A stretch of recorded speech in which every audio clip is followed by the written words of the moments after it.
نحمد و نصلی علی رسول الکریم اما بعد فاعوذ باللہ من الشیطان الرجیم بسم اللہ الرحمن الرحیم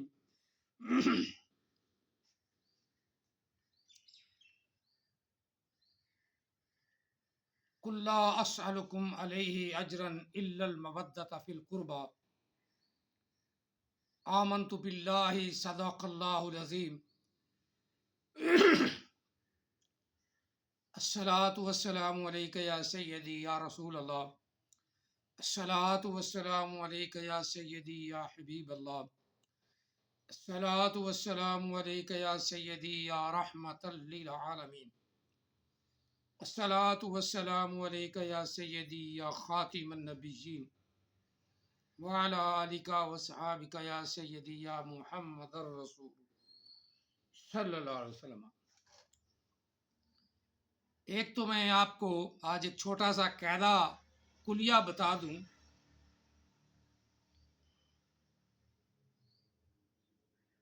جب کسی اسم پر حروف ندا آ جائے تو وہ اپنے اسم کو مفتوح بنا دیتا ہے، منصوب کر دیتا ہے۔ جس طرح یا رسول اللہ، یا حبیب اللہ، یا رحمت للعالمین، یا شفیع المذنبین۔ اب جتنے حروف میں نے پڑھے ہیں تمام کے آخر میں زبر ہے۔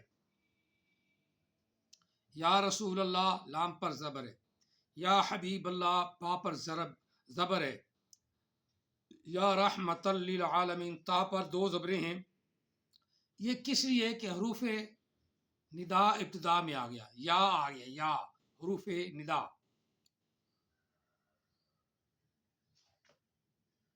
اور جب ہم ویسے نام بولیں گے ہم رسول اللہ نہیں کہیں گے۔ یہ عورتیں عام طور پہ کہتی ہیں، انہیں کہہ دے کر ان کا پتہ تو ہوتا نہیں۔ رسول اللہ کا یہ فرمان ہے، رسول اللہ نے۔ جب پڑھا لکھا عالم کہے گا تو کہے گا رسول اللہ صلی اللہ علیہ وسلم نے یہ ارشاد فرمایا۔ رسول اللہ صلی اللہ علیہ وسلم وہاں بیٹھے تھے، رسول اللہ صلی اللہ علیہ وسلم وہاں سے چلے تھے، رسول اللہ صلی اللہ علیہ وسلم جنگ میں گئے تھے، فتح خیبر میں گئے تھے، فتح حضرت علی نے فرمایا۔ یعنی جب ہم نام ڈائریکٹ لیں گے تو لام پر یا آخری حرف پر پیش ہوگا رسول اللہ۔ اور ویسے جب ہم حروف ندا کے ساتھ لیں گے تو زبر ہوگی۔ یا بر ایک یہ کلیہ آپ نے ذہن میں رکھنا ہے۔ آپ جہاں کہیں بھی یا کا لفظ آئے گا تو آپ دیکھیں گے وہاں آگے زبر ہوگی۔ یہ بات آپ سب کے علم میں تھوڑی بہت ہونی چاہیے۔ باقی قاعدے قانون اگر آپ توجہ دیں گے تو پڑھ جائیں گے، نہیں دیں گے تو کم از کم علماء کرام کو فالو کر لیا کرو۔ اور ایک اعتراض کا خاص طور پہ آصف جبر، جسے رسول اللہ کہنا نہیں آتا، رسول اللہ نے کہا، رسول اللہ نے فرمایا، اور ان کا بڑا مقبول ذاکر ہے آصف، ہے پرلے درجے کا جہل اجاڈ۔ وہ عام کہہ رہا ہے کہ صحابہ کرام کی اولاد تھی جنہوں نے امام حسین کو شہید کیا۔ تو صحابہ میں بھی دو دھڑے بن گئے تھے، ایک شیعہ نے معاویہ، ایک شیعہ نے امام حسین، شیعہ نے امام حسن۔ امام حسن کے ساتھ وہ صحابہ کرام تھے جو امام حسن امام حسین کو اپنے سے جدا کرنا نہیں چاہتے تھے، یہاں سے جانے دینا چاہتے تھے کہ آپ یہاں سے چلے جائیں یا مدینہ چھوڑ دیں، مکہ چھوڑ دیں۔ ان کا دل نہیں چاہتا تھا۔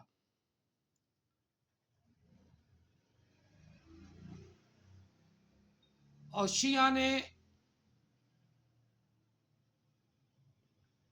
امام حسین کے دو دھڑے بن گئے.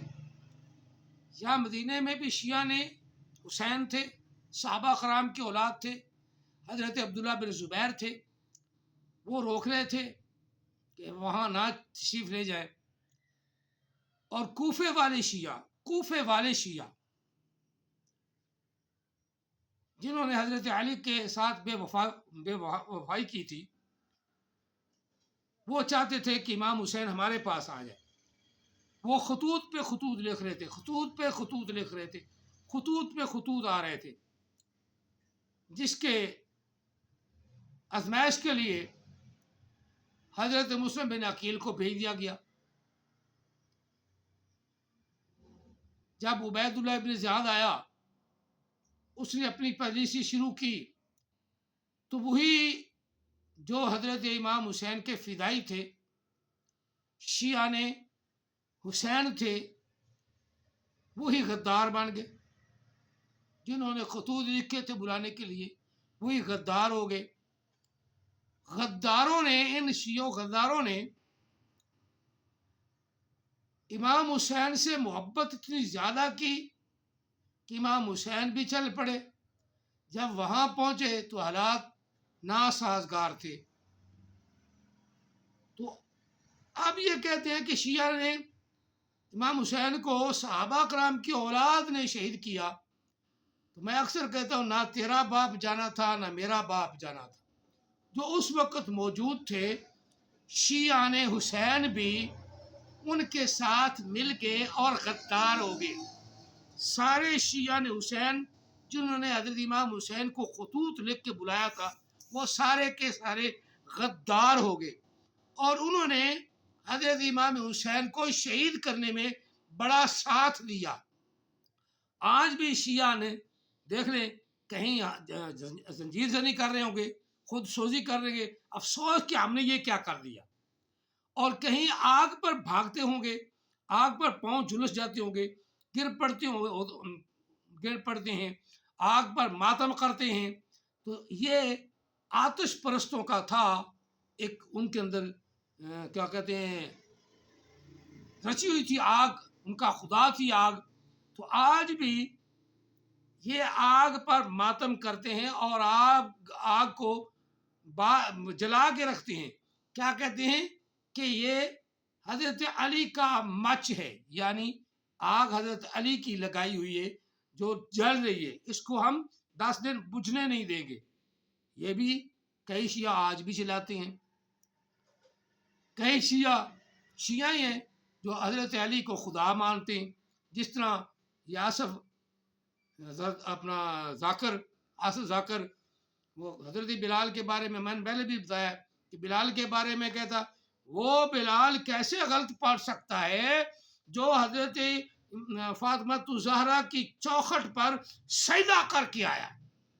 لعنتی کو یہ نہیں پتا کہ میں کتنا بڑا کفر بھونک رہا ہوں. یہ پتہ نہیں ہے، منہ سے بات نکال دینی اور بات ہے، اور بعد میں لانتے پڑے ہر طرف سے. تو شاید پتہ چل جائے بھی میں نے غلطی کی ہے.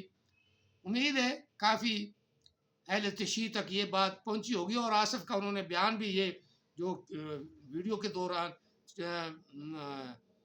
یوٹیوب پہ چل رہا ہے، اس کو سن لیا ہوگا. ایسی جہل اجڑ جب ذاکر ہوں گے تو ہمیں کیا پتا کہ ہم مسلمان ہیں کہ کافر ہیں. جب گھوڑے کو سجدہ کرنا ہے، گھوڑے کے نیچے سے گزرنا ہے، گھوڑے کی دم کو بال کھودنے ہیں، اس نے دلستیاں مار دینی ہیں، وہ بال پٹ کے لے جاتے ہیں، اس کو تریز بنا کے باندھتے ہیں. لعنت اللہ علی الکافرین. یعنی گھوڑے کی دم کے بال ان کا تویز ہے. ایسی عقائد، یا گھوڑے کی وہ گردن کی ہوتی نا بال، وہاں سے کوئی نہ کوئی کوشش کرے گا لینے کی، اور یہ بال نہیں کاٹتے گھوڑے کی گردن کے. جب کا مسئلہ ہو تو پھر وہ تھوڑا تھوڑا ہے نا اکھیڑ کے بال دیتے ہیں کہ اس کو جناب باندھ کے اپنے بچوں کے گلوں میں رکھو تو تمہارا بچہ ڈرنا بند ہو جائے گا، فلان ہو جائے گا، ٹھیک ہے. یعنی ایسی عقیدت رکھتے ہیں. لعنت اللہ علی الکافرین. جو اللہ کے اور اللہ کے رسول کو مانتے ہی نہیں، بلکہ ماننا کیا، کلمہ ہی اپنا وہ اللہ یاری حسن اللہ یاری اپنا کلمہ پڑھا رہا ہوتا ہے، لا الہ الا اللہ محمد رسول اللہ کے بعد آگے جناب وسیع و رسول اللہ فلاں فلاں رسول اللہ. ہم بھی جانتے ہیں کہ نبی علیہ السلام کے وہ وسیع ہیں، لیکن خلیفے تو وہ چوتھے ہی ہیں نا، حضرت صدیق اکبر رضی اللہ تعالیٰ عنہ، عمر فاروق رضی اللہ تعالیٰ عنہ، حضرت عثمان غنی رضی اللہ تعالیٰ عنہ، حضرت علی کرام اللہ وجہ. اللہ تعالیٰ نے ایک اوپر سے ایسا سبب بنایا، آقا علیہ السلام نے اپنے مسلح پہ حضرت ابوبکر کو کھڑا فرمایا. اللہ کی بات کو، اللہ کے رسول کی بات کو تو مانو، اللہ کے رسول کی بات کو نہیں مانتے ان کو بھی کافر کہنا، صدیق اکبر کو کافر کہنا شروع کر دیتے ہیں. یہ ہے ان کا عقیدہ. بہرحال بات تھوڑی سی لمبی ہو گئی ہے. اللہ تعالی ہم سب کو ایسے عقائد سے محفوظ رکھے اور ہمیں صحیح مسلمان بننے کی توفیق عطا فرمائے. آمین ثم آمین. آپ جو میرے بات سنتے ہیں، سن کے اس کی تحقیق کیا کریں کہ یہ غلط ہے یا صحیح ہے. یا میں جو آیا مقدسہ، خاص طور پہ آیا مقدسہ پڑھتا ہوں، وہ آیا مقدسہ قرآن پاک میں دیکھیں غلط پڑھی ہے یا صحیح پڑھی ہے، کیونکہ یہ اکثر اہل تشیع قرآن بھی صحیح نہیں پڑھتے، ان کو پڑھنا ہی نہیں آتا. کوئی مجہول پڑھے گا، کوئی کیسے پڑھے گا، کوئی کیسے پڑھے گا، اور اسی کے اوپر ان کا دین ہے. اللہ تعالیٰ ایسے مجہولوں سے، ایسی جہلوں سے ہم سب کو محفوظ فرمائے. آمین ثم آمین. وما علینا الا البلاغ.